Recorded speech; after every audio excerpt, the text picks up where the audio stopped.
se parte. Pues muy buenos días en América Latina y a todas y todos los que nos acompañan de manera virtual en este coloquio número 225. El objetivo es divertir algunas reflexiones contenidas en el libro Por un derecho común para América Latina. Miren qué bonito. Cómo fortalecer las democracias frágiles y desiguales. Este encuentro nos une desde México hasta Argentina y Chile, pasando por Guatemala, Colombia y Brasil, y sumando principalmente a colegas de distintos rincones de la región latinoamericana. Mil gracias.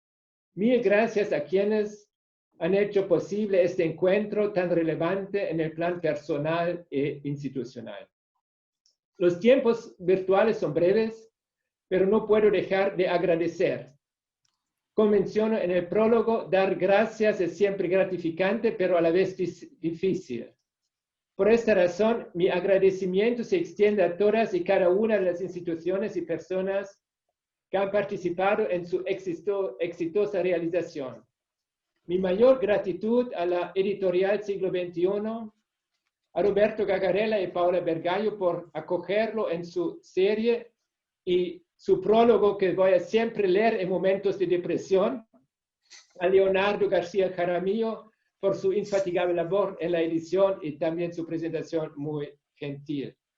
Mi agradecimiento a las y los coautores, traductores, interlocutores y comentarios, así como al propio Instituto Max Planck y sobre todo a Mariela Morales por su dedicado respaldo para divulgar este enfoque. Voy a compartir mi pantalla para presentarles mi convicción de origen hegeliano de que el derecho vigente, con todos sus límites, contiene gérmenes fáticos y normativos para avanzar paulatinamente en transformaciones sociales y políticas. Ahora, Bildschirm freigeben. Und hier. Y vamos. Este libro recoge parte de las principales preocupaciones teóricas y prácticas en mi agenda investigativa durante los últimos años. Una reconstrucción de su hilo conductor solo puede concebirse mediante los diálogos generados con otras ciencias, con otros contextos y con otros debates acerca de la aproximación conceptual, institucional y normativa en torno a las transformaciones democráticas en el derecho público contemporáneo. Este libro articula textos en torno a un derecho común latinoamericano y más precisamente... ¿Perdón? Perdón la interrupción, es que no se está compartiendo la pantalla para que el PowerPoint, ya nos avisaron. Un momento.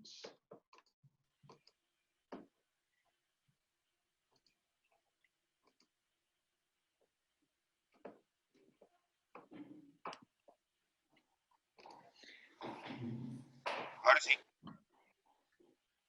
Ahora sí. Listo, profesor. ¿Estamos? Sí, ya vemos su pantalla.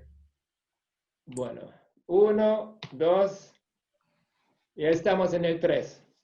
Se puede afirmar que el constitucionalismo transformador que se sustenta desde un jus constitucional común en América Latina cuenta con rasgos distintivos, es decir, multinivel, progresista, universalista, integrado e inclusivo. Voy a centrar mi exposición en 3 tesis. 1. Elementos básicos del constitucionalismo transformador latinoamericano. 2. Un derecho común latinoamericano como expresión del mandato. Y 3. Evaluación del impacto. Hablar de los elementos básicos del constitucionalismo transformador latinoamericano implica acudir al contexto de la región. Es un contexto caracterizado por deficiencias estructurales, pobreza y desigualdad, violencia, déficit en la institucionalidad democrática. Todo agravado después de la pandemia del COVID-19. Las cifras del CEPAL, la OIT, el monitoreo de distintos observatorios advierten los efectos devastadores de la pandemia en la región. Y también por una agenda de derechos humanos que lucha contra el legado de las dictaduras y las violencias sistemáticas, tanto del pasado como del presente. No es posible tener una verdadera democracia constitucional sin superar estas deficiencias y sin atender el problema de las condiciones de vida inaceptables que afectan a amplios sectores de la población. En el ICAL hay una preocupación especial por las personas y grupos en vulnerabilidad. Nos hemos aproximado a estos problemas estructurales con un enfoque de derecho público. Nuestro principal interés es que el derecho gobierne el ejercicio de la autoridad pública, es decir, que la autoridad promueva el bien común. Por ello, el ICAL afirma el potencial transformador que promueven los órganos del sistema interamericano. El ICAL tiene tres dimensiones principales. Uno, una función analítica, incluso ontológica. Esta función permite afirmar la existencia de un nuevo fenómeno jurídico compuesto por elementos provenientes de varios ordenamientos jurídicos que se encuentran interconectados por un impulso común denominado constitucionalismo transformador. El ICAL vincula a la Convención Americana con los demás instrumentos jurídicos interamericanos, las garantías establecidas en las constituciones nacionales, las cláusulas constitucionales de apertura del ordenamiento jurídico, al derecho internacional y la jurisprudencia nacional e internacional. En segundo lugar, el ICAL tiene una función normativa. Esta respalda el impulso específico del constitucionalismo transformador en América Latina.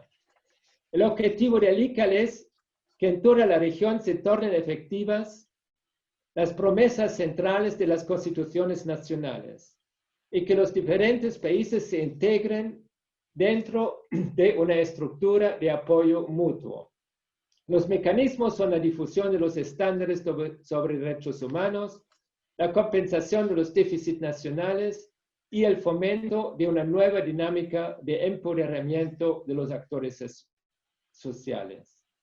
Tercero, el ICAL es también una red que combina la investigación académica sobre el derecho nacional e internacional, una orientación comparativa y una metodología basada en los principios, en concreto la tríada de los derechos humanos, democracia y Estado de Derecho.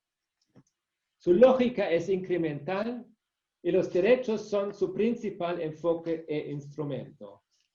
La denominación ICAL responde a un esfuerzo por reunir a personas y proyectos con orígenes muy diversos, quienes, sin embargo, comparten un elemento en común: la convicción respecto del potencial transformador del derecho.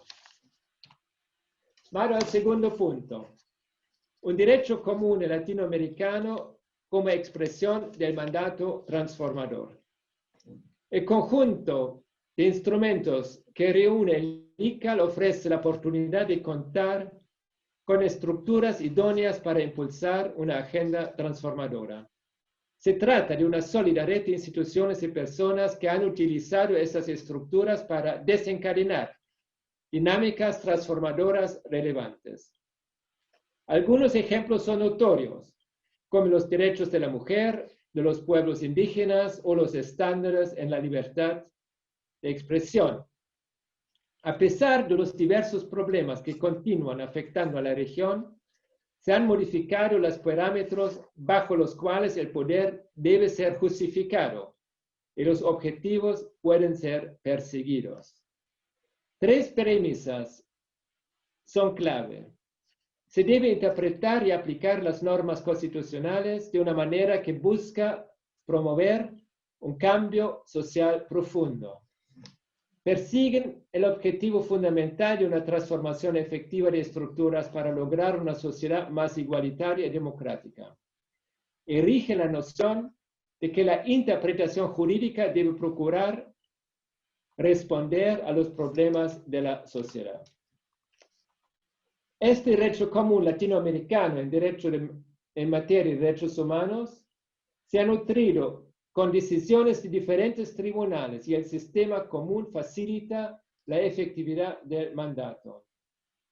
El carácter transformador está en los catálogos de derechos.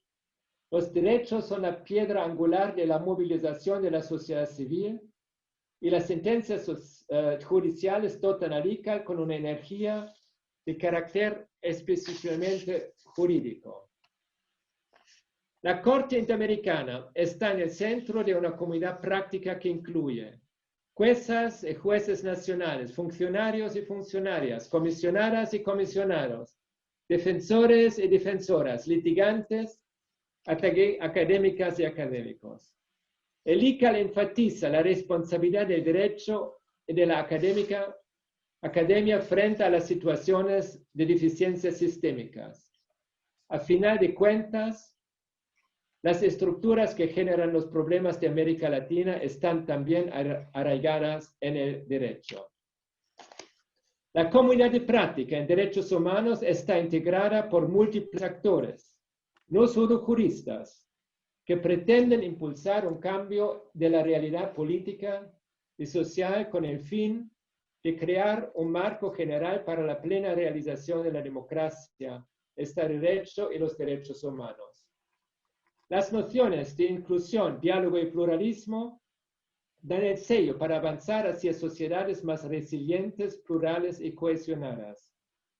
El diálogo y el control de convencionalidad representan herramientas esenciales para lograr la interamericanización de los órdenes nacionales. Un ejemplo en este tiempo de la pandemia se ha contestado con el acceso a la información y su necesaria garantía de manera indivisible e interdependiente con la protección de la salud. Mi tercer punto es la evaluación del impacto. El impacto no puede medirse de forma cuantitativa, sino más bien, como lo hacen los estudios más recientes sobre Beyond Compliance, de manera calitativa. Si la Corte Interamericana se mide por su personal, su presupuesto, su número de sentencias, no logra un resultado positivo. En un artículo publicado con René Urureña, sostengo que centrarse únicamente en el cumplimiento de casos específicos pasa por alto de efectos transformadores de las actividades expansivas de cumplimiento de la Corte. Es importante reconocer la creación de un marco cognitivo compartido. En la región se replantean los conflictos sociopolíticos como cuestiones de derechos humanos.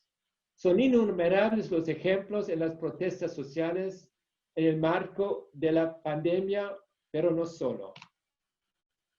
Se trata de que el lenguaje de los derechos humanos en una sociedad democrática y respetando el Estado de Derecho sirvan de palanca para una nueva cultura jurídica, que se sigan ampliando el lenguaje para un discurso público. Hay ejemplos concretos que a su vez generan enormes desafíos como el proceso de paz en Colombia.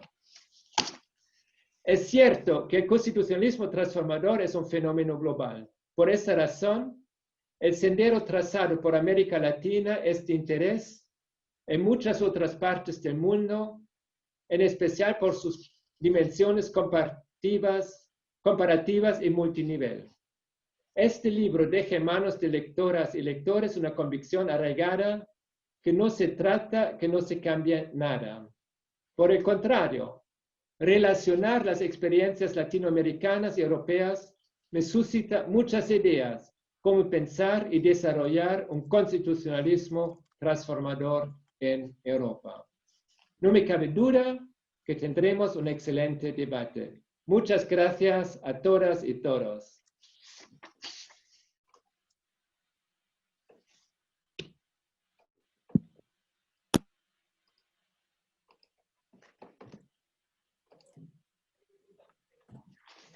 Gracias, profesor.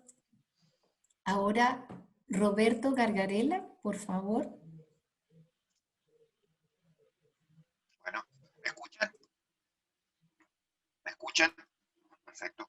Sí, Roberto. Perfecto. Bueno, muchísimas gracias por la invitación, es un honor para mí. Antes que nada quería eso, agradecer y felicitar. Y tal vez lo único que debería hacer es eso, agradecer y felicitar al profesor Armin, a Mariela, a Leonardo, que también ha colaborado tanto en la edición de este hermoso libro, y que es un orgullo para nuestra colección. O sea digamos, el esfuerzo y lo importante está resumido allí, y creo que es expresión de un trabajo de muchos años que ha sido extraordinario. Tal vez sea la expresión de lo mejor que se puede hacer desde un centro de estudios preocupado por cuestiones públicas e interesado en la región, digamos, promover discusiones, organizar centenares de seminarios, reunir gente, publicar textos, tratar de incidir, o sea que, digamos, todo es en ese sentido maravilloso y no son meras cuestiones retóricas, en ese sentido me parece que es inmejorable lo que hacen, digamos, y ojalá que lo puedan seguir haciendo por mucho tiempo. Como nuestro deporte es la discusión, que no solamente es un deporte, sino, digamos, un compromiso, voy a aprovechar los 6, 7 minutos que me quedan para, si me da la luz, para hacer 2 o 3 puntos y seguir la conversación, que es una conversación que entre nosotros lleva también muchos años y que es para mí muy fructífera. Entonces, presento 3 pequeños puntos en diálogo con el libro del profesor. Bajo esta idea general, yo creo que podría tener un acuerdo total o casi total en el diagnóstico, en la descripción, y podría tener un acuerdo casi total en la cuestión normativa, en el proyecto. Ahora, me parece que mis diferencias pasan por la cuestión de lo que yo llamaría de instituciones y motivaciones. Para mí, en el texto más importante que escribió James Madison, en el Federalista 51, él para mí daba la clave con la cual pensar el diseño institucional. Y era la idea de saber combinar lo que él llamaba medios legales, constitucionales y motivaciones. Y me parece que si no tomamos en cuenta eso, todo nuestro proyecto tiene un problema muy serio, aun cuando estemos de acuerdo en el diagnóstico y en la propuesta. Esto es, digamos, la pregunta general en la que se basa todo mi análisis. ¿Qué razón tenemos para pensar que el proyecto que queremos promover tiene chances de ser promovido? ¿Hay razones para pensar que eso que queremos o se limita simplemente a hacer un buen consejo? ¿Es solamente, digamos, que damos un buen consejo a jueces internacionales y locales? Y yo creo que no queremos eso, queremos más que eso. Pero entonces tenemos que preocuparnos por otra cuestión, que es cómo lograr eso. Y si no hay razones para pensar que eso va a ocurrir, y yo creo que no hay razones para pensar, entonces estamos en un problema, porque lo que estamos haciendo es dando un consejo interesantísimo a actores que no están en absoluto interesados en actuar normativamente, digamos, a partir de una teoría democrática y de la igualdad interesante.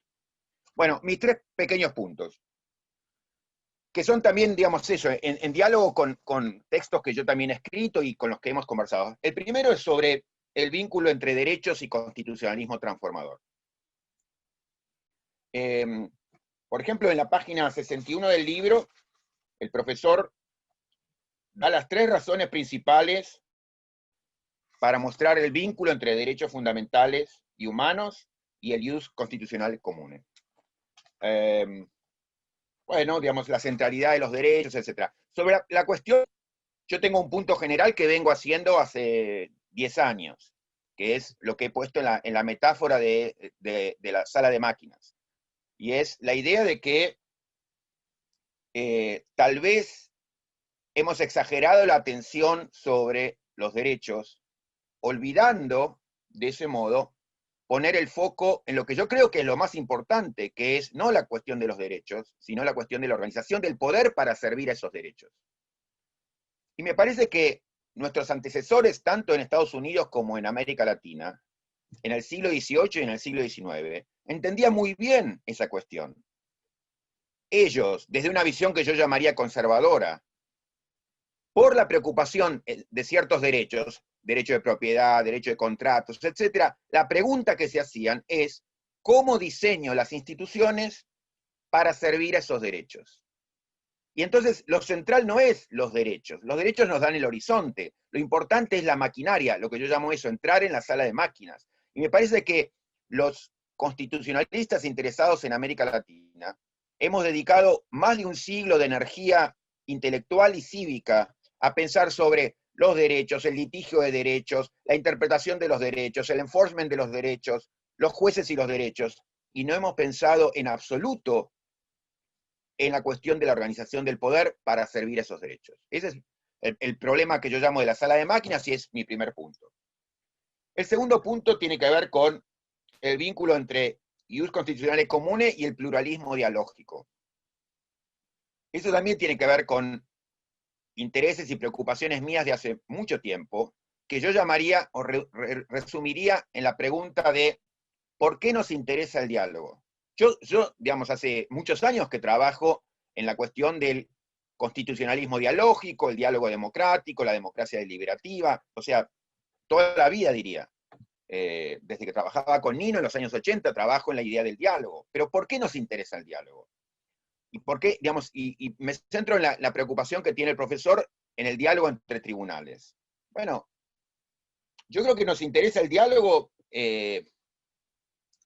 por una cuestión, digamos, de lo que yo llamaría, que yo derivo de John Stuart Mill, que es la idea de cada persona es el mejor juez de sus propios intereses, y si nosotros no la escuchamos, no le prestamos atención, si hay ciertas voces que están sistemáticamente ausentes del foro público, entonces la decisión que tomemos no va a ser buena si esas voces no son escuchadas, si no tienen protagonismo, no solo en el acceso, que no lo tienen, en el acceso, en la redacción, en la definición de la solución, etc.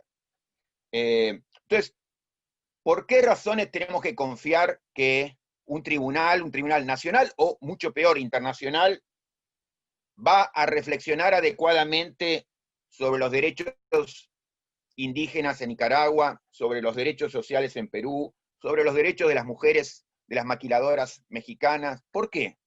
Digamos, yo creo que esas demandas no llegan, esas voces no son escuchadas, no tienen protagonismo en la redacción, no pueden controlar en absoluto la decisión de esos jueces, no pueden revisarla de ningún modo, no pueden desafiarla de ningún modo, no pueden corregirla de ningún modo. Entonces, hay un problema que es la ausencia sistemática de ciertas voces todo a lo largo del proceso. Entonces, a mí me interesa el diálogo, entendiendo el diálogo como una conversación entre iguales.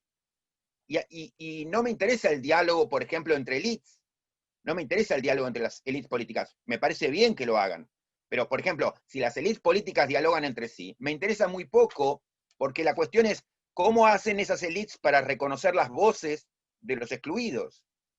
Y no basta que un día lleguen con su voto. No, tiene que estar todo el proceso a lo largo. Y lo mismo con los tribunales. Entonces, un diálogo entre las élites judiciales de América o de Europa o de Latinoamérica está bien, digamos, que se conozcan entre ellos, que aprendan entre ellos, pero la cuestión, para mí, el diálogo es importante como diálogo, como conversación entre iguales, no como conversación entre élites. Entonces, la conversación entre élites la aplaudo, me parece bien, me parece mucho mejor un tribunal internacional que preste atención a lo que ocurre en todos los países de la región, que otro que se cierra los ojos. Muy bien.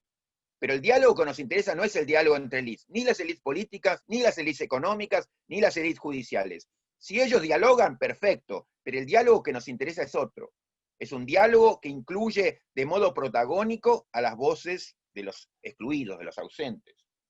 Y el último punto es el aquí menos importante, que es sobre la Corte Interamericana y los procedimientos. Yo creo que el centro del trabajo de la Corte Interamericana debería estar en el cuidado de los procedimientos democráticos que se llevan adelante o no en los distintos países de la región. Y ahí yo creo que tiene una función importantísima, sobre todo a la luz de la debacle democrática que es propia de nuestros países actuales, que el profesor describe bien en su examen, en su artículo sobre Schmitt, o en sus reflexiones sobre el populismo. Estamos totalmente de acuerdo. Ahora, Otra vez, la cuestión institucional y la de las motivaciones. ¿Por qué confiar en un tribunal compuesto como está compuesto y como es previsible que siga compuesto para solucionar estos problemas? No voy a entrar en los nombres y apellidos de los jueces, pero, digamos, muchos de los jueces actuales, y no es un azar, han estado comprometidos de modo muy preocupante con violaciones a los procedimientos en sus propios países, violaciones gravísimas a los procedimientos. ¿Por qué debería confiar en un tribunal? ¿Porque van a escuchar lo que yo les diga? Yo en enero estuve en la audiencia, en el caso Petro, fue para mí una experiencia muy importante, pero la verdad es que también los pude conocer más de cerca. Y bueno, hay algún juez que me gusta, otro que me gusta menos, pero ¿por qué razones institucionales yo debo apoyar y confiar en una institución así compuesta? Una institución que los ciudadanos latinoamericanos no conocen, cuyos nombres no son conocidos en ningún caso, que no podemos controlar, que no podemos discutir con ellos, que no podemos conversar con ellos. No yo, un privilegiado, que puede llegar allí eventualmente un enero de 2019. No, un ciudadano común. ¿Por qué ese ciudadano común debe confiar en un tribunal de este tipo para resolver problemas cuyos miembros, si lo averiguara, han estado comprometidos en las violaciones procedimentales en sus propios países? En muchos casos. Entonces, otra vez, y cierro con esto, la pregunta central es eso. ¿Coincidimos en el diagnóstico, en la descripción del problema? Totalmente, diría. Coincidimos en la propuesta, casi totalmente. Pero disentimos, yo creo, en la cuestión de los medios institucionales y las motivaciones personales. Yo no confío en absoluto, pero no porque soy un pesimista, soy un pesimista. No confío porque no tengo razones para confiar en términos institucionales. Bueno, pero dicho esto, que es para participar en la conversación, lo único que quiero es aplaudirlos, y entonces me pongo de pie y los aplaudo por el maravilloso trabajo que han estado haciendo todo este tiempo. Así que muchas gracias.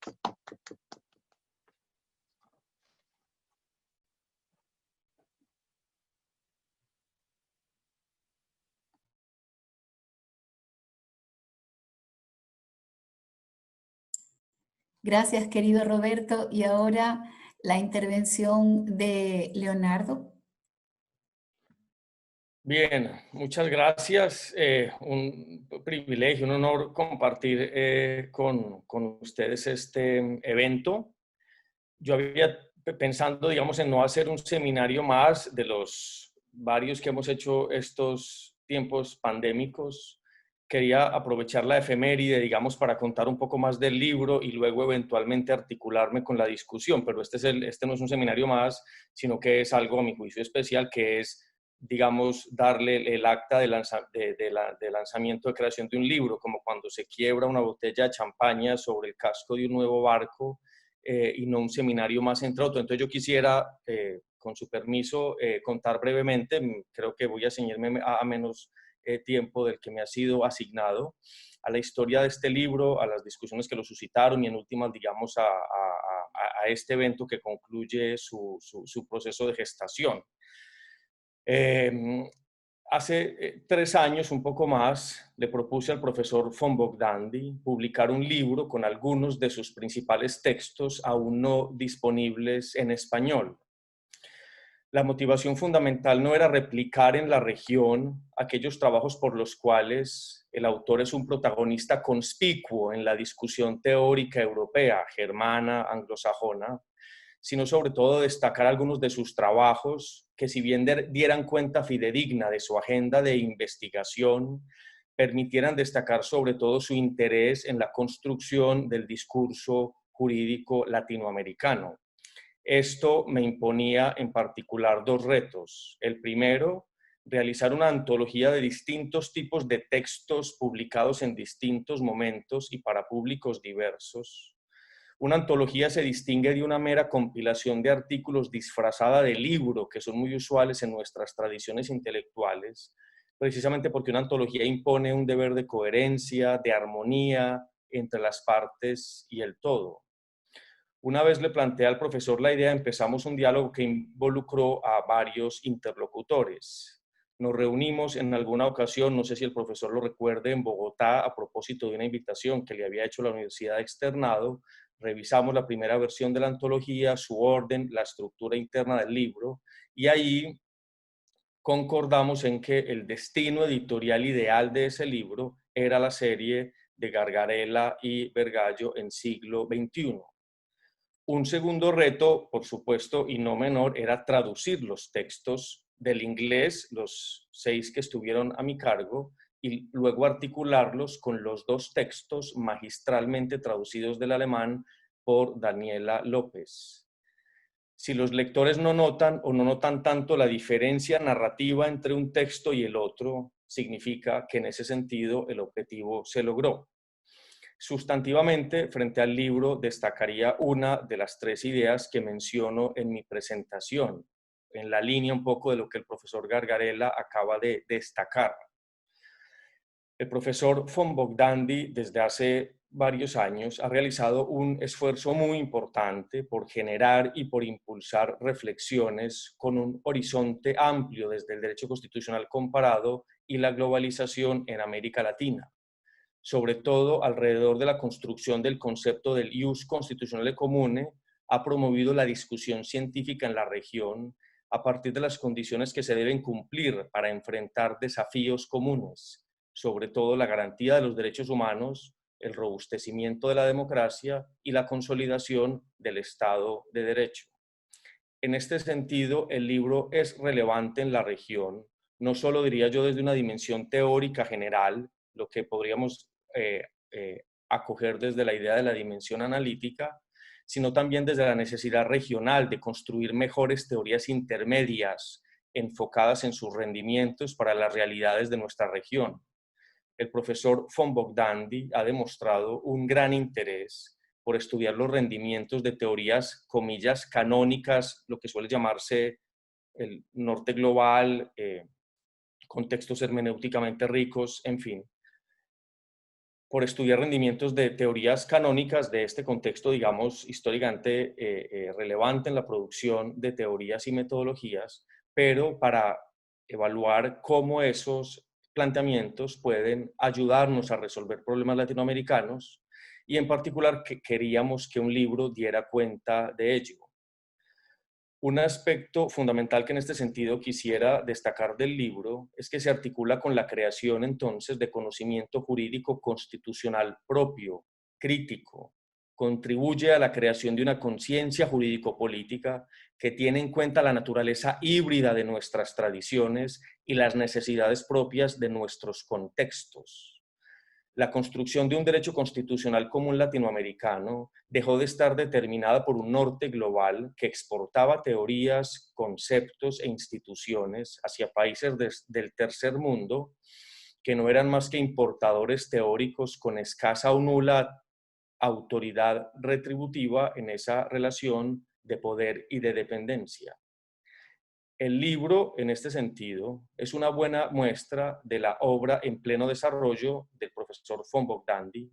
Aporta elementos para expandirlos hacia cánones intermedios que han empezado a surgir en América Latina como consecuencia de la lectura creativa, de la recreación de tales digamos, cánones teóricos del norte global, pero leídos de cara a nuestros propios problemas sociales, políticos y democráticos.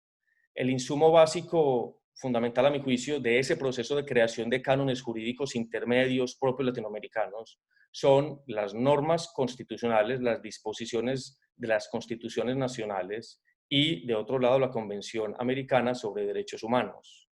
Los tribunales nacionales y la Corte Interamericana han emprendido un proceso de construcción, de desarrollo del contenido definitivo de los derechos fundamentales, vinculante para el legislador y para los particulares, a partir del desarrollo de la respectiva densidad normativa material de esas disposiciones, reitero, en nuestras constituciones y en la Convención Americana. En este proceso se originan cánones intermedios y se desarrollan procesos de fertilización cruzada regional en los países en América Latina. Este es el proceso igualmente que realiza en otra dimensión, pero creo que es afín, digamos, a lo que estoy tratando de plantear, a lo que realiza la jurisprudencia de la Corte Interamericana en su desarrollo, digamos, interpretativo.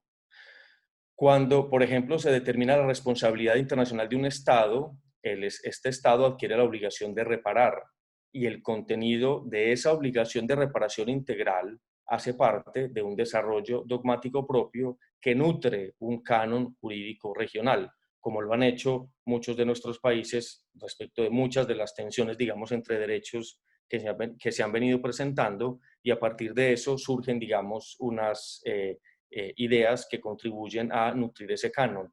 Ese canon no estaría entonces integrado solo por reformas constitucionales, es decir, por disposiciones o por la convención, sino que en ese proceso son fundamentales teorías y metodologías para orientar la interpretación, pero a su vez autores y obras como la del profesor von Bogdandy que nutran la manera, por ejemplo, de construir la idea de reparación integral, o la idea de dignidad humana, o la idea de libertad, o la idea de igualdad, o la idea de democracia. Ahí siempre me ronda a mí la idea de la crítica del profesor Gargarella al fallo Hellman por su idea de democracia, y me parece que ese punto ejemplifica bien, creo que lo planteó en la presentación, una idea, digamos, neurálgica de cómo ha venido evolucionando la idea de democracia, ceñida exclusiva e históricamente a su uso lingüístico e histórico, ceñido a la idea de regla de mayorías, al principio de autogobierno colectivo, pero ahora nos preguntamos por cuáles son los atributos morales de la democracia y de las instituciones democráticas, en el sentido en el que, como ya es bien conocido por todos nosotros, y no voy a dedicarme a eso en este momento, pero digamos la idea de que los tribunales toman decisiones constantemente que son democráticas, aunque sean antimayoritarias.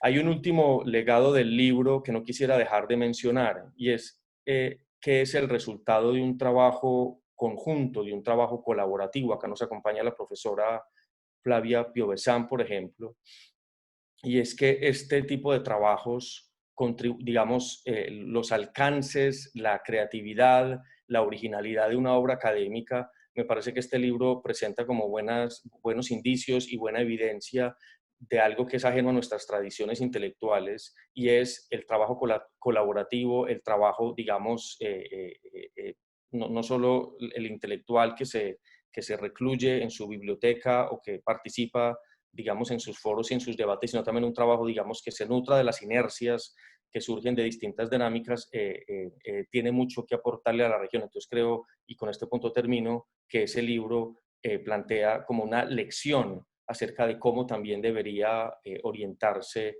la creación de cánones jurídicos intermedios a partir de un trabajo colaborativo mucho más amplio. Quisiera dejar ahí. Muchas gracias por su atención. Muchas gracias, Leonardo. Gracias. Gracias por todo el acompañamiento a lo largo de la edición de la obra, y gracias expresamente también a la editorial Siglo XXI. Y damos la palabra a Flavia, y gracias por ceñirte al tiempo, los 10 minutos. Flavia, querida, amiga del alma, tú tienes la palabra. Muchas gracias, mi querida amiga de alma. Buenos días, buenas tardes a todos y a todas. Hoy es un día muy especial, ¿no? Muy especial. Empiezo también, como Roberto, con una palabra de gratitud, de reconocimiento, de alegría. Siempre un honor participar de los debates en el instituto con tanto vigor, rigor académico y además con impactos transformadores.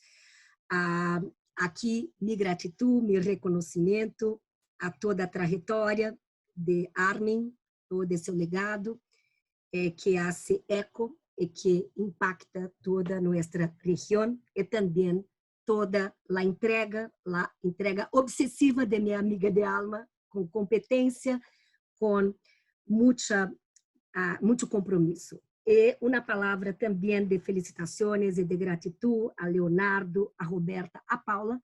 Eu quero ganhar mi exemplar, porque o meu está assim. Então, tenho os papéis do livro, não? Me parece uma contribuição extraordinária, não? Porque lança luzes ao novo paradigma, a uma nova mirada, contém la fertilidad de nuevos horizontes, nuevos, reconceptualiza, ou seja, há aportes muito novedosos para fomentar uma nova cultura jurídica e política. Eu aqui desde a Comissão Interamericana, estamos agora também em período de sessões, então, com 30 audiências públicas esta semana, hoje eu presido 2 à tarde, mi tarde, não? Me gostaria aqui, em relação ao livro, e eu me reconozco, do início ao fim, me reconozco em el diagnóstico, em el propósito, nas propostas, comparto o projeto ICAL, não? Toda a ótica de inclusão, diálogo, pluralismo, com todas as vertentes e funções. Me gostaria plantear 2 perguntas, ou seja, quais são os principais desafios para nossas democracias frágeis, desiguais, sobretudo neste contexto pandêmico, qual tem sido o impacto do mandato da Comissão Interamericana para a pavimentação deste constitucionalismo regional transformador, e, finalmente, como fortalecer nossas democracias frágeis e desiguais, lições aprendidas, futuro del ICAL e de los direitos humanos em mundo pós-Covid. Quais são as lições aprendidas? Eu começo com a primeira pergunta, os principais desafios de nossas democracias frágeis, desiguais e escancaradas, estampadas, agravadas, exacerbadas no contexto pandêmico e a incidência do mandato da CIDH. Eu aqui apenas comparto o contexto planteado por Armin de nossas desigualdades profundas, a região mais desigual do mundo. Temos a discriminação estruturante, os dilemas do déficit, da debilidade de nossas institucionalidades. Temos 8% da população no mundo, pero 37% das mortes por Covid. E estas mortes, aqui me parece que as audiências da Comissão Interamericana em período de sessões são uma caja de ressonância de los grandes desafios regionais. Então, a letalidade na região tem impacto desproporcional em los grupos e pessoas mais vulneráveis. Pueblos indígenas, por exemplo, eu sou relatora para Estados Unidos, tivemos 2 audiências muito fortes sobre racismo estrutural, letalidade dos afrodescendentes com relação à Covid em Estados Unidos, 3 a 4 vezes maior que da população branca, o tema dos pueblos indígenas, ou seja, estamos neste mapeio de uma região que tem déficits estruturais, sistêmicos, a corrupção endêmica, o fortalecimento do executivo, das forças armadas. Em la OEA, 12 estados notificaram a Secretaria-Geral com relação à suspensão de direitos com base no artigo 27. E, claro, há abusos que afrontam o princípio da proporcionalidade, legalidade, adequação e temporalidade. E aí temos a voz do sistema interamericano. Reaccionamos, primeiramente, com a sala situacional, com a resolução número 1/2020 sobre pandemia e direitos humanos, justamente com a linguagem de direitos, e aí volvo ao que planteava Armin, quando a função de ICAL, dos impactos é justamente trabalhar a mirada dos conflitos sociais profundos desde a perspectiva dos direitos humanos. Então, desde a mirada dos direitos humanos, nossa resolução enfatizou a imperatividade dos direitos econômicos, sociais, culturais e ambientais para reaccionar à desigualdade profunda. Reaccionou ao dever reforçado dos estados para tratar de los grupos e pessoas em maior grado de vulnerabilidade.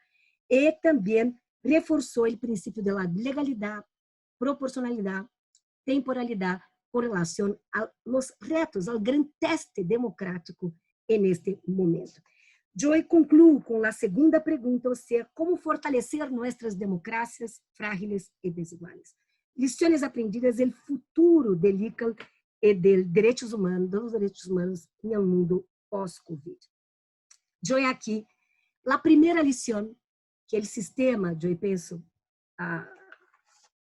percebe é a indivisibilidade dos direitos humanos. E aí, minha amiga de alma, Mariela Morales e eu, trabajamos mucho en un texto sobre la interdependencia e indivisibilidad de los derechos humanos, una nueva mirada frente al COVID. O sea, aquí tenemos, como nunca, ¿no? La pandemia pone de relieve, una vez más, esta indivisibilidad, esta interdependencia, con un argumento que hay una interpretación reforzada a la inversa, o sea, de la interdependencia e indivisibilidad de los derechos humanos. La medida en que la salvaguarda de los derechos sociales, económicos y culturales y ambientales requiere la garantía de los derechos civiles y políticos, no solo a inversa. O sea, hay una lectura tradicional, hay hoy nuevas miradas, trabajamos en el sistema interamericano con esta mirada integral y también con la mirada de la interseccionalidad, siempre teniendo en cuenta el dolor, el sufrimiento, los grupos, las personas, ¿no? que sofrem impactos desproporcionais.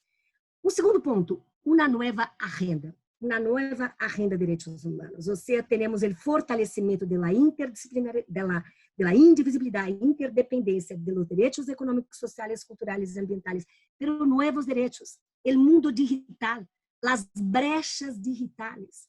Tivemos ayer, eu sou também relatora para Bolívia, em las áreas rurales de Bolívia, 7% têm acesso à internet.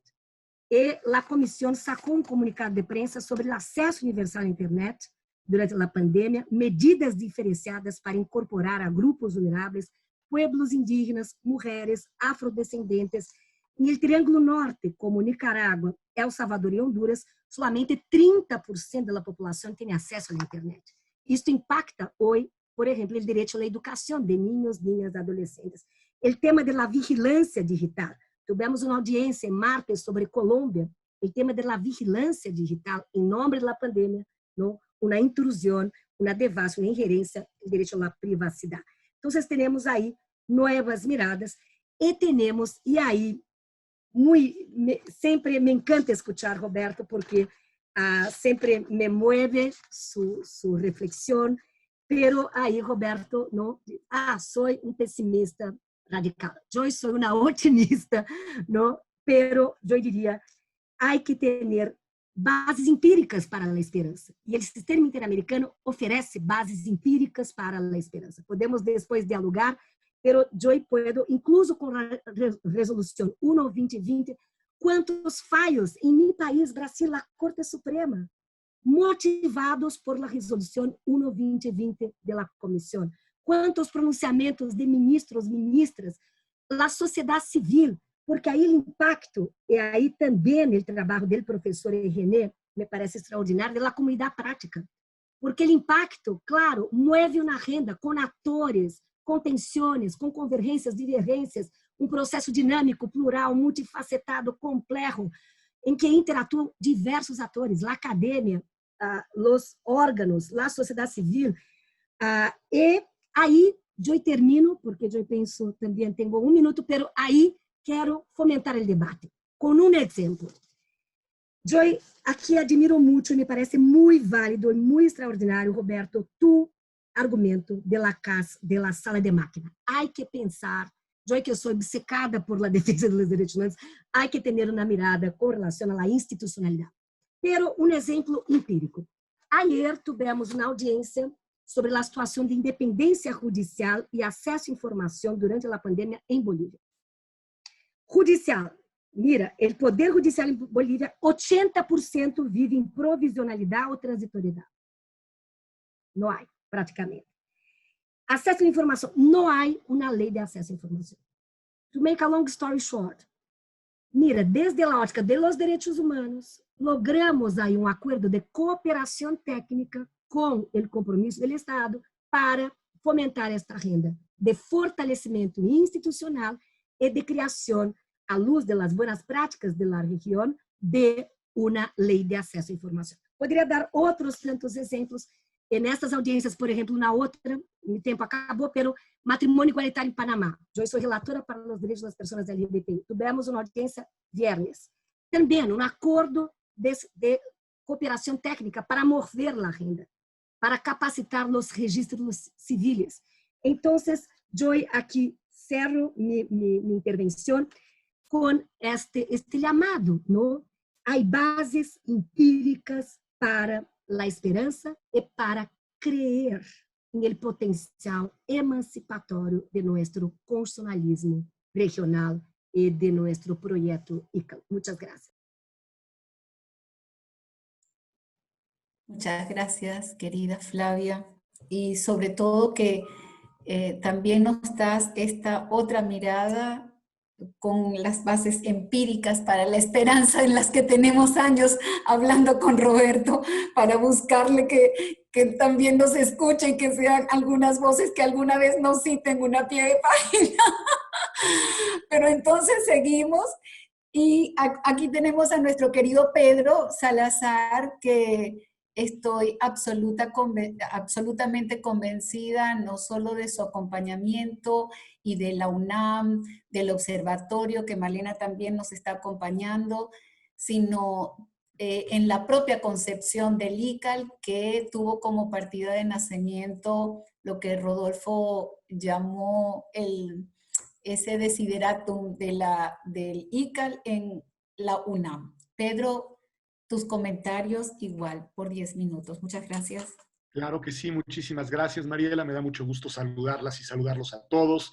Armin, muchísimas gracias por convocarnos a la presentación de este libro. Obviamente, felicidades a ti como autor, pero también a Leonardo como promotor del mismo, coordinador y coordinador de la traducción. En fin, me da mucho gusto estar con todas y todos ustedes. Voy a ir sobre algunas cuestiones muy puntuales, digamos, a propósito del libro y alguna incluso directamente sobre el contenido del libro. Primero, este tema que Flavia creo que lo plantea con muchísima claridad, el grave problema de cómo ver las desigualdades en este contexto de la pandemia, entre otros temas. Nosotros en el Instituto de Investigaciones Jurídicas llevamos una colección ya ahorita de 3 libros y 15 cuadernos de opiniones especializadas a propósito y sobre la COVID, que de hecho le acabo de mandar el vínculo a Mariela por si después lo quiere compartir con todos nosotros. Y uno de esos que empezó como cuaderno y terminó siendo libro es precisamente COVID y desigualdades. El día de ayer lo estaba viendo y es muy, muy llamativas todas las aristas desde las que se puede pensar el tema de la desigualdad en este contexto tan especial y tan difícil como el que estamos viviendo.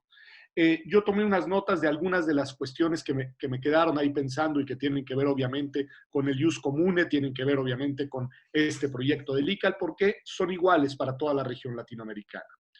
Si bien en principio podríamos decir que somos igualmente vulnerables al virus, y en eso algo que nos enseñó el virus es esa igualdad, digamos, en el riesgo vital de estar todos frente a una enfermedad de la que podemos ser fácilmente contagiados y altamente vulnerables. En realidad, después de esa arista, todo lo que se despliegan es una gran cantidad de desigualdades. Es decir, no tenemos las mismas posibilidades de confinarnos en nuestros hogares de manera indefinida. Hay quienes lo podemos hacer porque somos privilegiados en todos los sentidos y hay quien no puede quedarse en su casa porque simplemente no subsiste desde el punto de vista de su economía familiar, su economía personal y su alimentación, para decirlo básico. Lo mismo el acceso a la salud. En países como el mío, al menos, que no tiene un sistema robusto de salud pública como si el argentino, en fin, la salud privada es la salud de los privilegiados. Y ese está el acceso de quien puede pagar sus seguros médicos y quien puede pagar su acceso a los hospitales. Y esos son los lugares en los que las personas van a estar sin duda mejor tratadas, mejor atendidas. Y ahí hay otra desigualdad estructural brutal. El otro tema lo decía ya al mencionar el tema económico, es decir, esto va a tener un efecto de nuevo de incrementar las desigualdades económicas de una manera brutal, de quienes tienen un patrimonio propio, quienes son dueños de su vivienda, quienes tienen un trabajo permanentemente remunerado, un ahorro, frente a quienes no tienen nada de eso y van a ver todavía más depauperada su situación económica en este momento de crisis. Entonces, de nuevo, la COVID va a ser, creo, tristemente un factor de profunda desigualdad. Y el último punto, lo decía muy bien Flavia y me parece muy relevante, tiene que ver con toda la cuestión educativa. Es decir, de nuevo en un país como el mío, en el cual lamentablemente los mejores niveles de la educación, sobre todo básica, primaria, en fin, son de educación privada, pues las niñas y niños que tienen acceso a esas escuelas, que han podido adaptarse a los medios informáticos y que además en su casa cuentan con computadoras, teléfonos, iPads, etcétera, pues están en una situación de abismal diferencia con los niños y niñas que no tienen ese acceso, que tienen acceso a la escuela, sobre todo pública en general, y sobre todo después rural. Es decir, hay un abismo, y ese abismo es un abismo que va a potenciar la desigualdad en el mediano y largo plazo. Es decir, quizá hoy no estamos percibiendo, pero la generación COVID va a ser una generación profundamente desigual desde su acceso a los recursos educativos, y creo que eso es muy, muy importante. Segundo punto, me separo de ese y voy al segundo para ir telegráficamente y no abusar del tiempo. A ver, esta idea del ius común a mí me gusta mucho porque de nuevo tiene esa tendencia igualadora. Es decir, lo que pretende es eso, es contar con marcos normativos, con presupuestos teóricos, conceptuales y jurídicos similares que valgan para todos los países y que tengan una vocación en ese sentido homologante, pero también con una vocación igualadora e incluyente. Y creo que ahí es donde vale la pena retomar, y ahorita haré una referencia sobre lo que decía Roberto, pero vale la pena retomar el etos de la agenda de los derechos. Ya sé que puede parecer a veces retórico, puede tener a veces una cuestión difícil de asir, en fin, incluso a veces el discurso de los derechos lamentablemente ha servido para enmascarar la violación y el abandono de los derechos. Bueno, ese es un dato de hecho triste, pero el etos de la agenda de los derechos me parece que tiene esa evocación igualadora que se inserta de una manera muy fuerte con esta idea de un derecho común. Y voy con la siguiente pieza.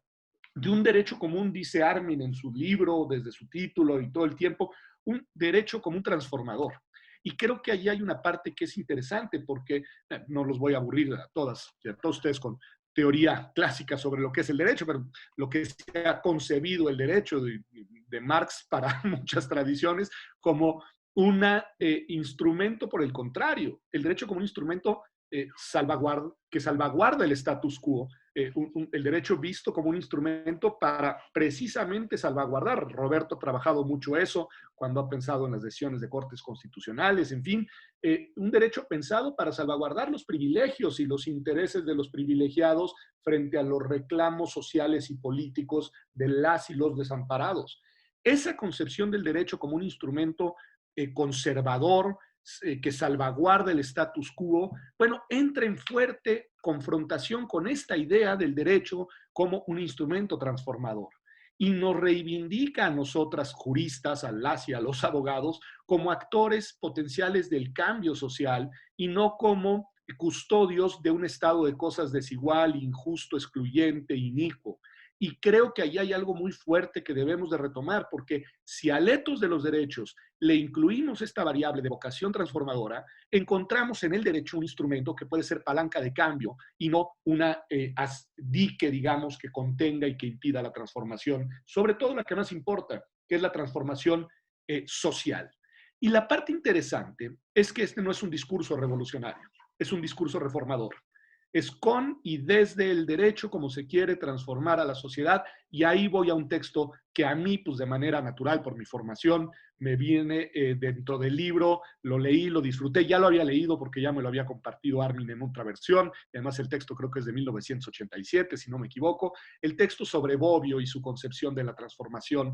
Es un texto, la verdad, que le hace un muy justo honor a Norberto Bobbio. Es un texto escrito en ese contexto en el cual Bobbio trabajaba imaginando cómo el derecho y los derechos podían ser la agenda reformadora de las sociedades que le había tocado vivir. Y yo la verdad es que me pregunto qué diría Bobbio si viera nuestras sociedades hoy. Y creo que estaría profundamente preocupado porque él en su alma estaba profundamente preocupado. Hay almas que viven así, no como la de Flavia, que dice yo soy una optimista y se le nota, y la de Mariela, que viven con una sonrisa en la cara, y Malena, en fin, no. Hay gente que vive con una angustia existencial por todo lo que sucede, independientemente de que pueda hacer o no algo para cambiarlo. Esa era la personalidad de Norberto Bobbio, y yo creo que estaría preocupado por lo que estaría viendo hoy, pero al mismo tiempo reconocería que su apuesta por los derechos y su apuesta por el tiempo de los derechos ha dado cuando menos resultados, al menos en la convicción y en la discusión pública de que esa es una agenda relevante. Y creo que eso hay que reconocerlo. Yo veía el texto de Armin pensando en Bobbio con esta perspectiva retrospectiva y aunque yo tampoco soy de estructura un optimista, yo soy más bien a la Bobbio un realista insatisfecho, decía Bobbio que era la mejor manera de ser, y esa insatisfacción con la realidad es, creo, la que te mueve y la que te promueve para intentar transformarla y para intentar transformarla en clave, vuelvo a decirlo, igualitaria e incluyente. Me voy hacia el último punto. Decía Roberto, y esta discusión con Flavia y Mariela, yo no creo que sea una cuestión de optimismo y pesimismo, vuelvo a decirlo. Creo que la realidad da muchos motivos de preocupación y al mismo tiempo el ánimo con la que le enfrentamos, al menos en este grupo, en este contexto, en esta convocatoria del ICAL, es pensando que la podemos transformar. Y hay una cuota de optimismo en eso, porque si no sería absolutamente ocioso y absolutamente, digamos, inútil el esfuerzo de intentar pensar lo que pensamos y hacer lo que hacemos. Yo creo que la clave está en lo que dice Roberto, y que con eso sí me quedo, pero me quedo por otro lado, que es el tema de la desconfianza. Yo creo que un proyecto como el que nosotros intentamos pensar juntos tiene que ser profundamente desconfiado del estado de cosas, del estado de los poderes, de los intereses de las y los poderosos de ocasión, de las instituciones, incluso de aquellas que nos parecen como a mí tan importantes, como las del sistema interamericano de los derechos humanos, en las cuales, como yo siempre digo, intento tener una posición objetiva, imparcial, pero no neutral. Es decir, a mí me importa fortalecerlas y me importa que existan y me importa que estén, pero al mismo tiempo, y me quedan 30 segundos, al mismo tiempo, esa desconfianza hacia lo que existe, hacia los arreglos institucionales, hacia las teorías y las maneras en las que concebimos el orden jurídico y el orden institucional, creo que es muy sana, porque es esa desconfianza la que nos permite seguir empujando y seguir bregando y no conformarnos, ni siquiera nosotros, que cada vez lo tengo, bueno, siempre lo he tenido claro, pero cada vez lo palpo más, que somos, queramos o no, todas y todos los que estamos aquí, ya por el solo hecho de poder dedicar esta hora a este tema de manera virtual desde nuestras casas en muchos países del mundo, unas personas muy privilegiadas. Y esas personas muy privilegiadas podrían descansar y confiar en su situación de privilegio, y creo que lo que tenemos que hacer es desconfiar y seguir bregando para transformar esa realidad inicua, injusta, excluyente, a través, vuelvo a decirlo, del derecho con un ánimo reformador, porque eso que llaman revoluciones termina siempre afectando a los más débiles y a los más vulnerables. Así que bueno, ahí lo dejaría. Me extendí un minuto de más, una disculpa, pero bueno, fueron casi 11 minutos y muchísimas gracias. Gracias, Pedro. Muchas gracias. Y vamos siempre en el orden en el que nos habíamos planteado, que ahorita podría seguir Daniela, que tiene una contribución en una valiosa traducción.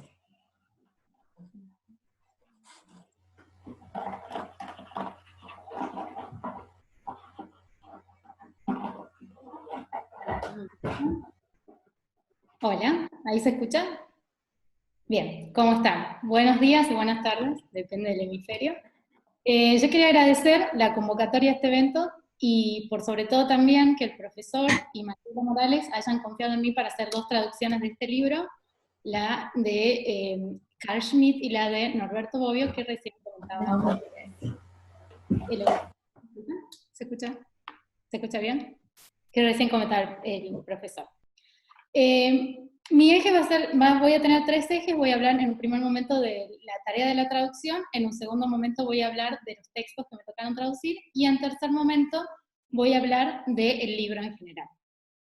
Permítanme contarles que traducir desde el alemán no es una tarea sencilla, es un idioma con mucha precisión, a pesar de que el español tiene un vocabulario muy vasto, el alemán es muy, muy preciso, y por ejemplo, no es lo mismo en alemán conocer algo que conocerlo por la primera vez. se dice kennen o kennenlernen, según sea el caso.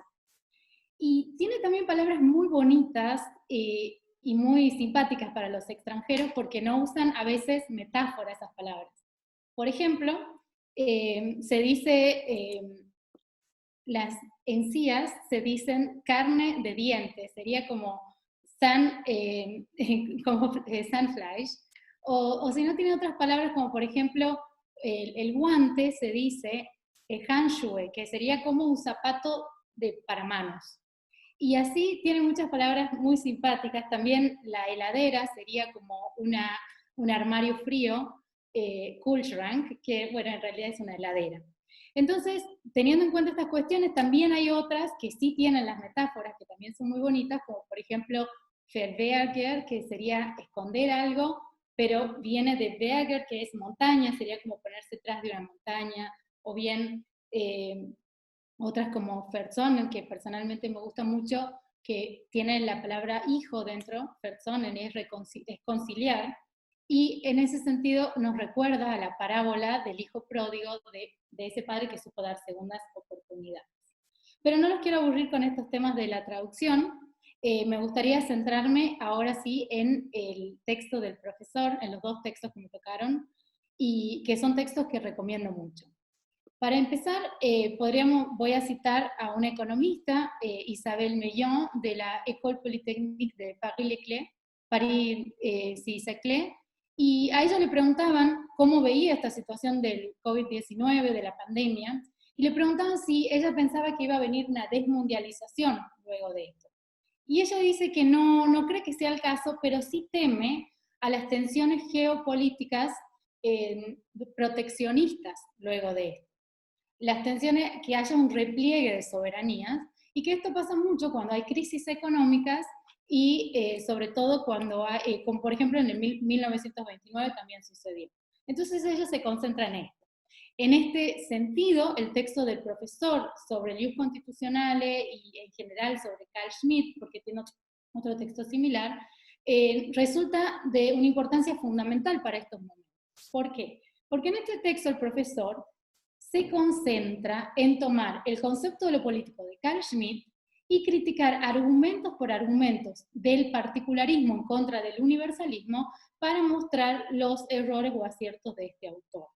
Así, por ejemplo, va a tomar de Carl Schmitt la idea de que si está bien radicalizarse en el conflicto y no captar otras tensiones, o más que tensiones, otras cuestiones proclives del hombre a ser más colaboradores, o la cuestión del pecado original en las sociedades, o bien si el estado de excepción, como es una guerra, es el mejor estado para conocer la naturaleza de las cosas. Y es muy valiente del profesor tratar a un autor como Carl Schmitt, porque así como en nuestras sociedades hay, y sobre todo en la academia, hay tótems, también hay tabúes, y Carl Schmitt se ha vuelto un tabú en ese sentido, no se puede hablar libremente de Carl Schmitt.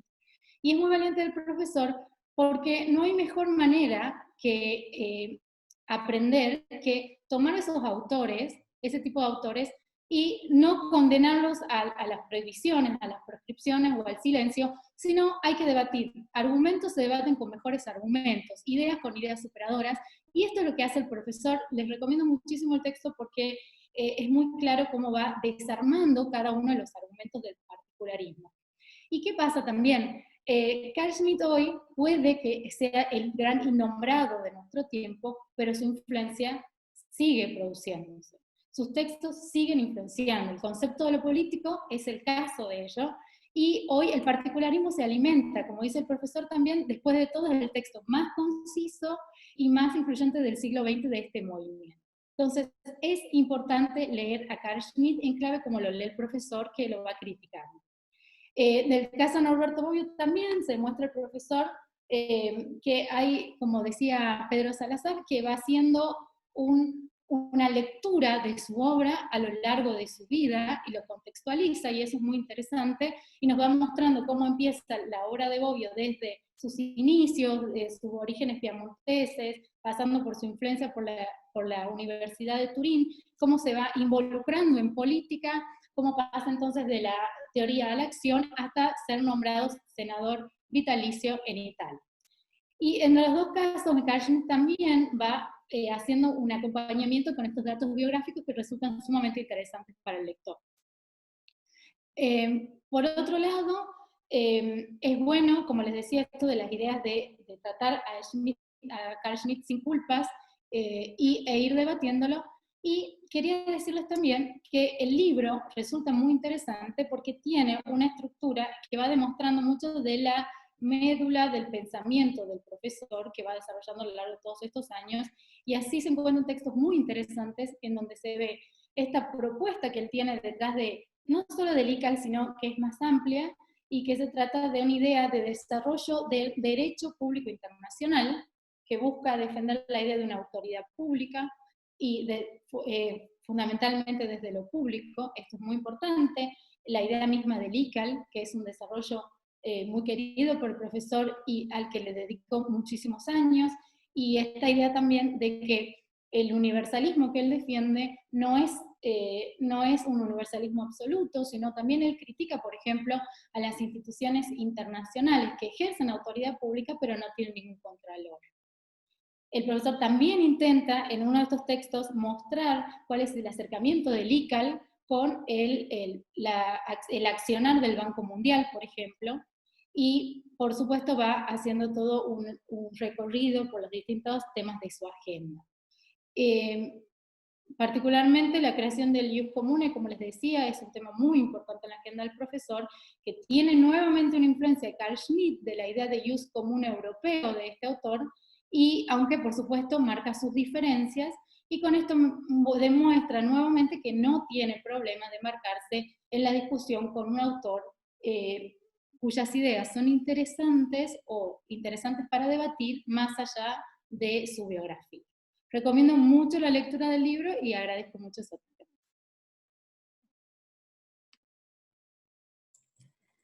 Muchas gracias, Daniela, y también por ser representante de la Universidad de Tucumán, que ha sido realmente la coorganizadora de este evento allá en Argentina.